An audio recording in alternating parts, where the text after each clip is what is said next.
প্রিয় শিক্ষার্থী বন্ধুরা, এসো আলোর প্রতি ইউটিউব চ্যানেলের পক্ষ থেকে সুস্বাগতম। প্রিয় শিক্ষার্থী বন্ধুরা, আজ চতুর্থ শ্রেণীর ইসলাম ও নৈতিক শিক্ষা বইয়ের দ্বিতীয় প্রান্তিকের একটি মডেল প্রশ্ন নিয়ে আলোচনা করব। সম্পূর্ণ ভিডিওটির সাথে থাকার জন্য আহ্বান জানাচ্ছি। আজ চতুর্থ শ্রেণীর ইসলাম ও নৈতিক শিক্ষার দ্বিতীয় প্রান্তিক মূল্যায়ন 2024 এর মডেল 3 নিয়ে আলোচনা করব। প্রিয় শিক্ষার্থী বন্ধুরা, সামনে আমাদের ঈদুল আজহা ও গ্রীষ্মকালীন অবকাশের জন্য প্রায় 14 দিন বিদ্যালয় বন্ধ থাকবে। সামনে বন্ধের সময় এই মডেলগুলো অনুশীলন করলে তোমাদের অনেক কাজে লাগবে। শিক্ষার্থী বন্ধুরা, এ পর্যায়ে লক্ষ্য করো, ইসলাম ও নৈতিক শিক্ষা চতুর্থ শ্রেণীর প্রশ্নে তোমরা সময় পাবে 2 ঘন্টা 30 মিনিট, পূর্ণমান 100।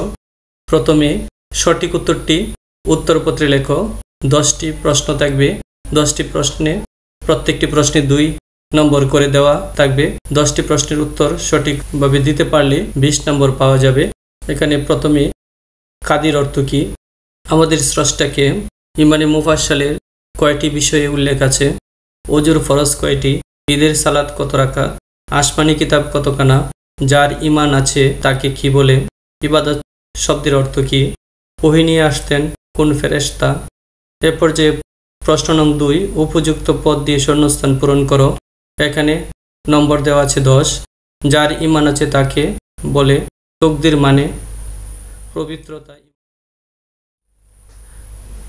মানে পবিত্রতা ঈমানের। আল্লাহ সালামুন অর্থ আল্লাহ ড্যাশ, সালাতের আগে ড্যাশ করতে হয়। এখানে শূন্যস্থানগুলো উপযুক্ত শব্দ দিয়ে পূরণ করতে হবে। সঠিক উত্তর দিতে পারলে 10 পাওয়া যাবে। এ পর্যায়ে প্রশ্ন নং 3, বাম পাশের শব্দের সাথে ডান পাশের শব্দের মিল করো। 10, আল্লাহ ছাড়া কারো ইবাদত অর্থ মালিক, কালিমা অর্থ ইসরাফিল আলাইহিস সালাম। এই শব্দগুলোর পাশে যথাযোগ্য শব্দ পাশে দেওয়া আছে, এই শব্দগুলো মিল করতে হবে। শিক্ষার্থী বন্ধুরা, এ পর্যায়ে প্রশ্ন 4, সংক্ষেপে উত্তর লিখো, যে কোনো 5টি। নম্বর 20, সর্বশেষ আসমানি কিতাব কয়টি, ছোট কিতাবকে কি বলা হয়, সর্বশেষ নবীকে, 5 ওয়াক্ত সালাতের নাম লেখো, ইবাদত কাকে বলে, গোসলের ফরজ কয়টি, সালাতের আহকাম কাকে বলে। শিক্ষার্থী বন্ধুরা, এ পর্যায়ে প্রশ্ন 5, নিচের যে কোনো 5টি প্রশ্নের উত্তর দাও।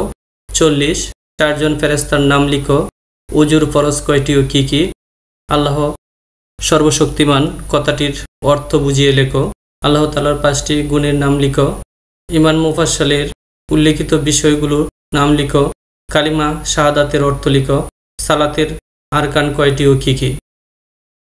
প্রিয় শিক্ষার্থী বন্ধুরা, আশা করি তোমাদের এই ভিডিওটি পছন্দ হয়েছে।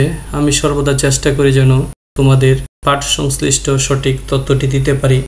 যদি তোমাদের এই ভিডিওটি পছন্দ হয়ে থাকে তাহলে অবশ্যই লাইক, কমেন্ট ও সাবস্ক্রাইব করে সাথে থাকার আহ্বান জানাচ্ছি। শিক্ষার্থী বন্ধুরা, আজ এ পর্যন্তই। আল্লাহ হাফেজ।